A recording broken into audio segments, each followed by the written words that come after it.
Hi friends, வணக்கம். Welcome to தருணின் சுவை அரும்பு. இந்த வீடியோவில் குழந்தைங்களுக்கு ரொம்பவே ஹெல்த்தியாக ராகி கஞ்சி எப்படி ப்ரிப்பேர் பண்ணி கொடுக்குறதான்னு பார்க்கலாங்க. ராகியே குழந்தைங்களுக்கு ரொம்பவே நல்லதுங்க. குழந்தைங்களோட வெயிட் இன்க்ரீஸ் பண்ணுறதுக்கு நம்ம 6 மாதத்துலேருந்து கொடுக்க வேண்டிய உணவுகள்னு பார்த்திங்கன்னா அது ராகி தான்.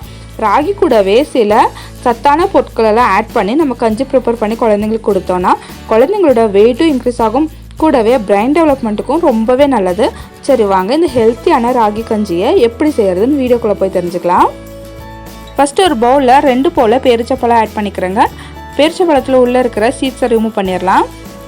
பேரிச்சப்பழத்தில் இருக்கிற சீட்ஸெல்லாம் ரிமூவ் பண்ணதுக்கப்புறமா 2 போல் பாதாம் ஆட் பண்ணிக்கிறேன். அடுத்ததாக ஒரு 5 போல் கிஸ்மிஸ் பழம் ஆட் பண்ணிக்கிறேங்க. உங்கள்கிட்ட பிளாக் கிரேப்ஸ் இருந்துச்சுன்னா அதுவும் கூட நீங்கள் ஆட் பண்ணிக்கலாம். கூடவே 3 போல் பிஸ்தா பருப்பும் ஒரு முந்திரியை 2ஆக உடைச்சு ஆட் பண்ணிக்கிறேங்க. இதெல்லாத்தையும் ஆட் பண்ணிவிட்டு ஒரு தடவை நல்லா கழுவி எடுத்துகிட்டு வந்துடலாம். நல்லா கழுவுனதுக்கப்புறமா ஒரு 6லேருந்து 7 மணி நேரம் ஊற வச்சுக்கலாங்க. இப்போ ஒரு 6 மணி நேரம் ஆயிடுச்சுங்க. நம்ம ஆட் பண்ண எல்லா நட்ஸுமே நல்லா ஊறி உப்பி வந்திருக்கு. இந்த ஸ்டேஜில் பாதாமில் இருக்கிற ஸ்கின் மட்டும் பீல் பண்ணி எடுத்துடலாங்க. அடுத்ததாக இந்த ட்ரை ஃப்ரூட்ஸை ஒரு மிக்ஸி ஜாரில் ஆட் பண்ணிவிட்டு நல்லா ஃபைன் பேஸ்ட்டாக அரைச்சி எடுத்துகிட்டு வந்துடலாம். நம்ம ஊற வச்சுருந்தா தண்ணியோடவே ஆட் பண்ணிக்கலாங்க. எக்ஸ்ட்ரா எதுவும் தண்ணி ஆட் பண்ணணுன்ற அவசியம் இல்லை. இந்த அளவுக்கு நல்லா ஃபைன் பேஸ்ட்டாக அரைச்சி எடுத்துகிட்டு வந்துக்கணும். உங்களுக்கு தேவைப்பட்டால் ஒரு தடவை வடிகட்டிக்கோங்க. அடுத்ததாக ஒரு பாத்திரத்தில் 1 கிளாஸ் அளவுக்கு தண்ணி ஆட் பண்ணிக்கிறேங்க. தண்ணி ஆட் பண்ணதுக்கப்புறமா 1 டேபிள் ஸ்பூன் ராகி மாவு ஆட் பண்ணிக்கிறேங்க. குழந்தைங்களுக்கு கடைகள்லேருந்து ராகி மாவு வாங்கி யூஸ் பண்ணாதீங்க. ஒரு 2லேருந்து 3 கிலோ ராகி வாங்கிட்டு நல்லா ஒரு 5-6 தடவை கழுவி வெயிலில் காய வச்சு மில் பண்ணி அதை சலிச்சு வச்சுக்கோங்க. அதுதான் குழந்தைங்களுக்கு கொடுக்கணும், ரொம்ப நல்லதுங்க. ராகி மாவு ஆட் பண்ணிவிட்டு நல்லா கட்டி இல்லாத மாதிரி கரைச்சி விட்டுடலாம். கரைச்சி விட்டதுக்கப்புறமா ஸ்டவ் ஆன் பண்ணிக்கோங்க. வெது வெதுப்பாக இருக்கிறதுலையோ இல்லை சூடாக இருக்கிறதுலையோ ராகி மாவு ஆட் பண்ணிங்கன்னா கட்டி தட்ட ஆரம்பிச்சிரும். பச்சை தண்ணியில் ராகி மாவு ஆட் பண்ணி நல்லா கலந்து விட்டதுக்கப்புறமா கைவிடாமல் கலந்து விட்டுகிட்டே இருக்கணுங்க. ராகி மாவு திடீர்னு கட்டி தட்ட ஆரம்பிச்சிரும், அதனால கைவிடாமல் கலந்து விட்டுகிட்டே இருங்க. நம்ம கைவிடாமல் கலந்து விட்டுகிட்டே இருக்கும்போது லைட்டாக கலர் சேஞ்ச் ஆகி திக்காக ஆரம்பிக்குங்க. இப்போ இந்த ஸ்டேஜில் நம்ம அரைச்சி வச்சுருந்த நட்ஸ் பேஸ்ட்டை ஆட் பண்ணிக்கலாங்க. ஒரு தடவை வடிகட்டிட்டு ஆட் பண்ணிங்கன்னா திப்பி எதுவும் இருக்காது.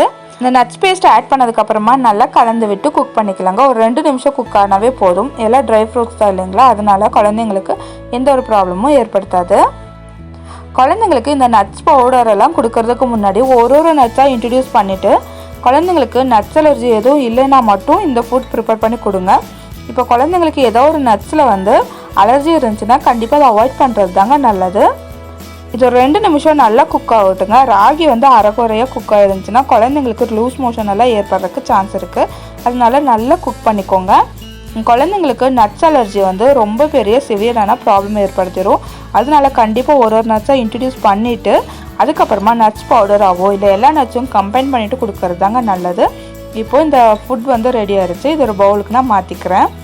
குழந்தைங்க சாப்பிட்ற மிதமான சூடு வந்ததுக்கப்புறமா நம்ம ஃபீட் பண்ண வேண்டியது தான். இந்த கஞ்சியில் இனிப்புக்காக நீங்கள் வேறு எதுவும் ஆட் பண்ண தேவையில்லைங்க. இதில் நம்ம டேட்ஸ் அது மட்டும் இல்லாமல் உலர்ந்த திராட்சை இதெல்லாம் ஆட் பண்ணியிருக்கோம் இல்லைங்களா, இதுலேயே நேச்சுரலான ஸ்வீட்னஸ் இருக்கும். அதுவே குழந்தைங்களுக்கு ரொம்ப பிடிக்கும்.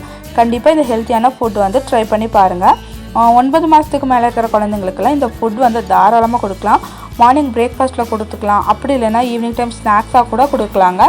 ரொம்ப ஹெல்த்தி மட்டும் இல்லைங்க, டேஸ்ட் வைஸும் ரொம்பவே நல்லாயிருக்கும். தேவைப்பட்டால் கொஞ்சம் போல் நாட்டு சக்கரையும் கூட ஆட் பண்ணி குழந்தைங்களுக்கு அழகாக ஃபீட் பண்ணிடுங்க. வாரத்தில் 3லேருந்து 4 நாள் நீங்கள் இதை கொடுத்துட்டு வந்தீங்கன்னா வெயிட் இன்க்ரீஸ் ஆகலைன்னு சொல்லவே மாட்டீங்க. அந்தளவுக்கு ஹெல்த்தியான ஃபுட். கண்டிப்பாக ட்ரை பண்ணிவிட்டு எப்படி வந்துருந்துச்சுன்னு கமெண்ட் பண்ணுங்கள்.